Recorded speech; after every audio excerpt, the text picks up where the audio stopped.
இது ஒரு யூகமான கேள்வி. அதற்கு வாய்ப்பில்லை. திமுக கூட்டணி கட்டுக்கோப்பாக இருக்கிறது.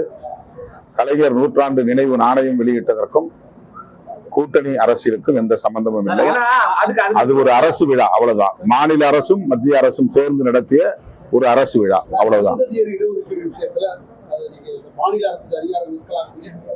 இந்த இடஒதுக்கீடு அகில இந்திய அளவுல அது முன்னுக்கு பின் முரணாகலாம் இல்ல.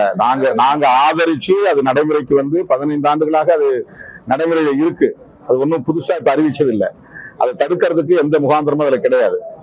அது சில பேர் காழ்ப்புணர்ச்சியின் அடிப்படையில எங்கள் மீது குற்றம் சுமத்த வேண்டும் என்ற ஒரு உள்நோக்கத்தோடு தொடர்ந்து பேசி வருகிறார்கள். அது அவதூறு. அது நாங்கள் சொல்லுவது ஆர்டிகிள் 341க்கு எதிராக உச்சநீதிமன்ற தீர்ப்பு இருக்கிறது என்பதை சுட்டிக்காட்டுகிறோம், அவ்வளவுதான். அம்பேத்கர் அவர்கள் முன்னுணர்ந்து இது போன்ற அதிகாரங்களை மாநில அரசுக்கு தரக்கூடாது என்கிற அச்சத்தால் உறுப்பு எண் 341 அந்த அரசமைப்பு சட்டத்தில் இணைத்திருக்கிறார். அது ஒரு நல்லெண்ணத்தின் அடிப்படையில், பாதுகாப்பு உணர்வின் அடிப்படையில் அம்பேத்கர் செய்திருக்கிறார் என்பதை நாங்கள் நம்புகிறோம். அதனால்தான் அதற்கு எதிராக தீர்ப்பு இருக்கிறது என்று சுட்டிக்காட்டுகிறோம், அவ்வளவுதான். மாநில அரசுகளுக்கு அந்த அதிகாரத்தை தரக்கூடாது என்று.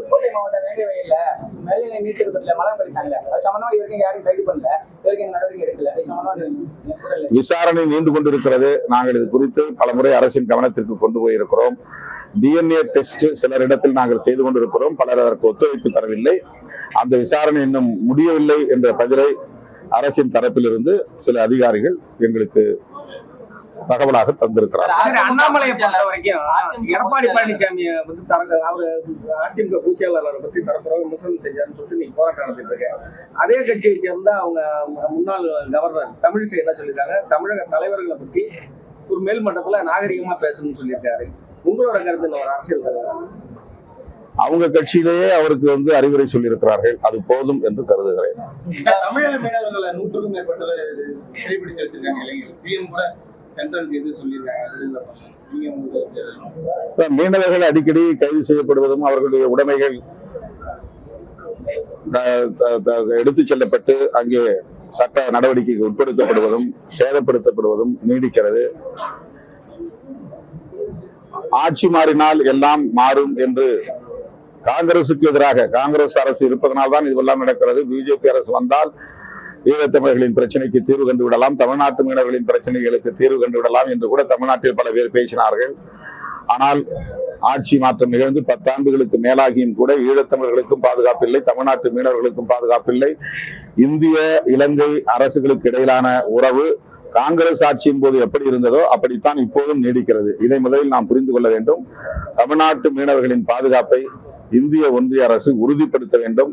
விடுதலை புலிகள் மறுபடியும் ஒன்று சேர்ந்து விடுவார்கள் என்ற அச்சத்தால் இலங்கை கடற்படையினர் தொடர்ந்து இது போன்ற வேட்டையில் ஈடுபட்டு வருகிறார்கள்.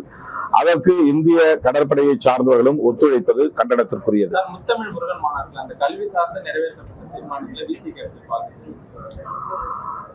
அது இப்போது விவாதிக்கப்படுகிறது, விமர்சனத்துக்கு உட்படுத்தப்படுகிறது.